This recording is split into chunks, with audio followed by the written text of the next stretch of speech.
problem is this is not moving. We have to take more of the engine apart to find out what has broken inside the engine.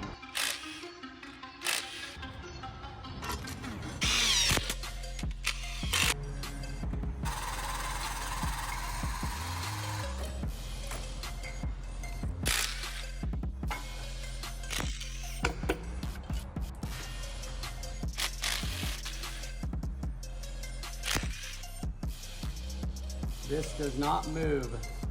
See all the other ones moving.